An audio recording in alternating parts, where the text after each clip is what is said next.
Yes, Ms. Mafisa. Thank you, Commissioners.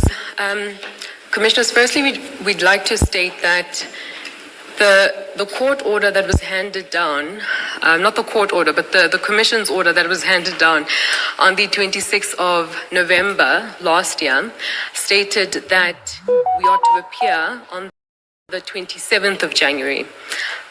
It seems as if the Commission might require more time with Major General Sonona. However, we were only informed today that more time would be required with Major General Sonona.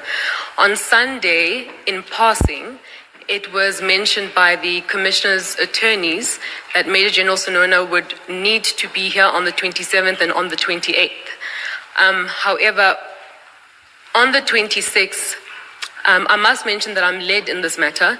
So on the 26th of November, the last appearance, my senior and one of the evidence leaders decided that it would be best if we hold today's hearing on the 27th of January. But that was the only date that was agreed upon. We did not agree upon the 28th of January. Unfortunately, Major General Sonona has only made arrangements with his employer to be here for the 27th of January. If he is to continue, or rather if his testimony is to continue for the 28th of January, he would require special leave. And I'm not sure if he'd be able to do so on such short notice. He also needs to travel back after giving his testimony. So there are many things at play here, Commissioners, and I do not see how Major General Sonona will be able to continue with his testimony on the 28th. Yes, Ms. Hassan. Sorry, Chair, may I respond to the request? Just to say two things. The ruling of this commission in November was for the Major General to appear on the 27th of January. Section 6.1 of the Commissions Act makes it a requirement that a witness that is summoned to appear attends on the date of appearance and remains in attendance until excused by the chairperson. There is no requirement to alert a witness as to how long he or she may be on the stand. In fact, the Commissions Act makes it an offence to not remain in attendance without sufficient cause. The reasons that I hear my learned friend offering for not being able to be in attendance tomorrow, in my view, and I submit, do not count as sufficient cause. One of the Major General's duties is to testify before this commission. That is what he's here to do, and to do so fully and frankly, and to do so in order to assist the work of the commission. And so I oppose the request that the Major General is excused after one day. Thank you, Ms. Hassan. Do you wish to respond to that, Ms. Mafisa? Yes, I do, Commissioners. Yes. Commissioners, I do think it's only fair from the Commission side. I do understand the subpoena, sort of an indication as to how many days the testimony, they foresee the testimony taking. Major General Sonona was present on the 26th of November. He is present today. So he has met the subpoena. He satisfied the subpoena. His presence is here. I do not see the risk or the danger to merely cut his testimony into two parts. We have seen with many other witnesses where the testimony is cut into two parts, and we can confirm that Major General Sonona is more than willing to come back to the Commission to continue with his testimony.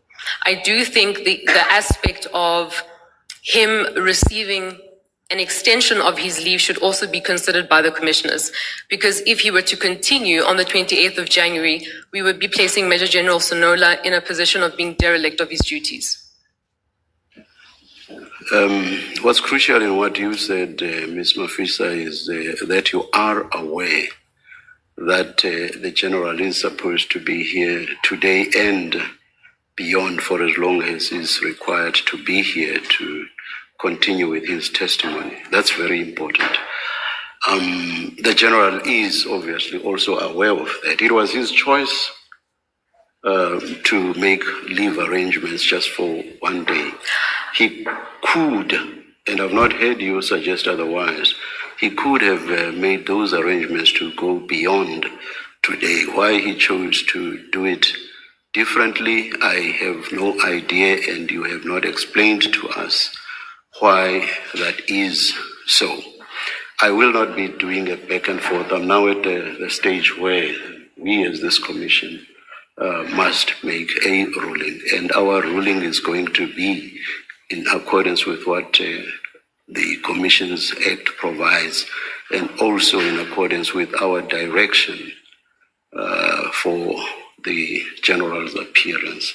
And he's required to be here until his testimony has been completed. What he does with his leave arrangements is his business, and he will have to attend to that. So the ruling is, General, you are required to be here today and tomorrow. And if tomorrow, for whatever reason, we reach a point at which we must continue beyond tomorrow, you are required to be here beyond tomorrow as well. Do you understand that? Good morning, Commissioners. Good morning. I was still going to greet you properly, and I normally greet witnesses just before I administer the oath. Things started differently today, so I apologize for that. Good morning to you too. Thank you. You do understand, you say? I do understand, Commissioner. Thank you very much, General. Thank you, Ms. Mafisa. Thank you, Commissioners. Thank you. Thank you, Chair. If we could then proceed to administer the oath. General, will you be swearing or affirming? I'll be swearing, Commissioners. Do you swear that the evidence you're going to give is the truth, the whole truth, nothing but the truth? If so, please raise your right hand and say, "So help me God." So help me God. Thank you, General. Thank you, Chair. Thank you, Major General. You've provided a statement to the Commission together with annexes to support your statement. Can I just confirm that in file 1, that you have file 1 in front of you, that's marked statement? Correct, Commissioners. And can you turn to the last page of the statement, in fact, page 33 to be precise?